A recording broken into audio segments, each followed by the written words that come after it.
Good morning, children. So we'll start with our salt analysis. After examining preliminary, that means after preliminary examination, like appearance and dry heating, we can get a clue that which salt has been given. Now we'll start with the systematic analysis of acid radicals, that is identification of acid radicals.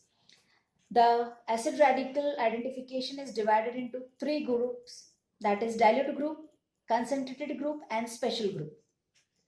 So we'll see them one by one. The theory behind it is dilute group, the salts which contains carbonates, sulfides, nitrites and sulfides react with dilute H2SO4 to give out carbon dioxide, hydrogen sulfide, nitrogen oxide, sulfur dioxide gases respectively, and which can be identified by certain tests. Next, children, concentrated group, salts which contain chloride, bromide, iodide, nitrate, acetate reacts with concentrated H2SO4. They don't give test with dilute H2SO4. They react with concentrated H2SO4 to give out characteristic gases, and we can identify them by certain tests. Then third is special group, sulfates and phosphates. Salts that contain sulfates and phosphates do not react with dilute H2SO4 nor with your concentrated H2SO4. So we'll start with the first group, that is dilute group. Dilute sulfuric acid test. So what is the experiment? You have to take a pinch of salt and add 1 to 2 ml of dilute sulfuric acid and you have to observe. Right? So if on this experiment the observation which you get is a colorless, odorless gas with brisk effervescence. A colorless, odorless gas with brisk effervescence, and when this gas evolved is passed through lime water, the lime water turns milky. Then we can infer that the gas is carbon dioxide and the radical may be carbonate, that is CO3 2 negative. Now the reaction which is involved here is on treating solid carbonates. When you treat solid carbonates with dilute sulfuric acid, they give carbon dioxide gas. In cold with brisk effervescence, the carbon dioxide comes with brisk effervescence. You had seen in your cold drinks, when you open them, the gas which comes with effervescence, that is carbon dioxide. So you can identify or correlate it like that. The reaction is XCO3 plus H2SO4. This is dilute H2SO4. It gives XSO4, H2O and carbon dioxide is evolved. Now when you pass this carbon dioxide to lime water is calcium hydroxide, CaOH twice plus carbon dioxide.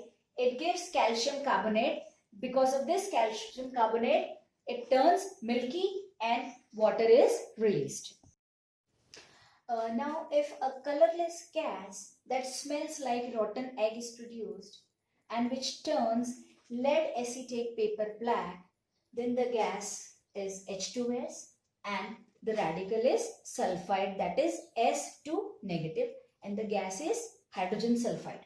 The reaction involved is sulfides when treated with dilute H2SO4 produce hydrogen sulfide H2S gas. Now excess, that is any salt of sulfide, when reacts with dilute H2SO4, it produces XSO4 and H2S gas. Now if you see the confirmatory reaction, excess, that is any salt of sulfide, when reacts with lead acetate, that is CH3COO twice Pb, that is whole twice Pb, it gives lead sulfide precipitate, that is of black color. This precipitate is of black color, that is lead sulfide, and CH3COONA, sodium acetate is formed. Children, there are many confirmatory reactions for these anions. So when we are going to do the individual salts, we are going to perform all the confirmatory reactions. One we are discussing with the groups.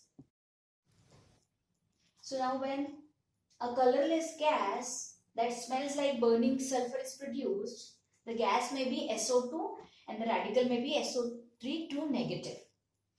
Now If you take the aqueous solution of the salt and add barium chloride solution to it, a white PPT is formed, and this white PPT gets dissolved in dilute HCl. The reaction is XSO3 plus H2SO4 gives XSO4 plus H2O plus SO2 sulfur dioxide is evolved. XSO3 plus BaCl2 gives BaSO3 plus twice HCl, that is white PPT. When we dissolve this BaSO3 in HCl, it gives BaCl2 plus H2O plus SO2 is evolved. Now, if reddish brown gas with pungent smell evolves that turns ferrous sulfate solution brown or black, the gas may be NO2 and the radical may be NO2 negative, that is nitride ion. The reaction XNO2 plus H2SO4 gives XHSO4 plus HNO3 plus H2O plus NO. This NO, which is colorless, reacts with oxygen to give NO2, which evolves as brown fumes. XNO2 plus CH3COOH gives CH3COOX plus HNO2. HNO2 gives HNO3 plus twice NO plus H2O. Then this FeSO4 reacts with NO, forming FeSO4.NO. This is brown or black color coloration. The brown or black coloration is due to FeSO4.NO. Children, now the concentrated sulfuric acid test. This is the second group for acid radicals. Here you have to take the salt and 2 or 3 ml of concentrated H2SO4. Earlier we had seen that certain radicals which do not give reaction with the dilute group, we go for the concentrated group. So these radicals which we had seen in the concentrated group will give reactions only with the concentrated H2SO4. So if a colorless gas with pungent smell is evolved, and if it gives dense white fumes with aqueous ammonia, that is ammonium hydroxide, and if it changes the AgNO3 or it gives a white PPT with AgNO3, then the gas is HCl and the radical is chloride, that is Cl negative. If you see the reaction, it is HCl plus H2SO4. This is our salt which gives the chloride ion. HCl plus H2SO4 gives XHSO4 plus HCl. XHSO4 is sodium bisulfate. That HCl which is evolved when reacts with NH4OH, this is aqueous ammonia or ammonium hydroxide, it gives NH4Cl. The dense fumes are of NH4Cl, this is ammonium chloride, and H2. Now, this HCl, the salt with AgNO3 gives a white PPT. That is HCl plus AgNO3 gives XNO3 plus AgCl. The white PPT is of AgCl. That is silver chloride. Now if reddish brown vapors with pungent smell evolves. See children, here it is reddish brown vapors, not gas, with pungent smell evolves, and if it turns the starch paper yellow or it gives a pale yellow precipitate with AgNO3, that is silver nitrate, the gas is bromine and the radical is bromide. The reactions involved: XBr plus H2SO4 gives XHSO4 plus HBr. H2SO4 plus HBr gives SO2 plus Br2 plus twice H2O. This is the bromine gas. Then XBr plus AgNO3 gives XNO3 plus AgBr. The pale yellow PPT is of AgBr, that is silver bromide. Now if deep violet vapors evolve which have pungent smell, deep violet vapors, and which turns the starch paper blue, it forms a sublimate on the sides of the test tube. When you will see the test tube, a sublimate is formed. You know what is a sublimate. And also it gives a yellow PPT with AgNO3. Then the gas is iodine and the radical is iodide. The reaction involved is Xi plus H2SO4 gives HSO4 plus Hi. H2SO4 plus twice Hi gives SO2 plus I2, this is iodine gas, plus H2O. It's not gas. This is the I2 plus H2O. Xi plus AgNO3 gives XNO3 plus AgI. This is the yellow PPT of AgI. So here iodine deep violet vapors are being evolved.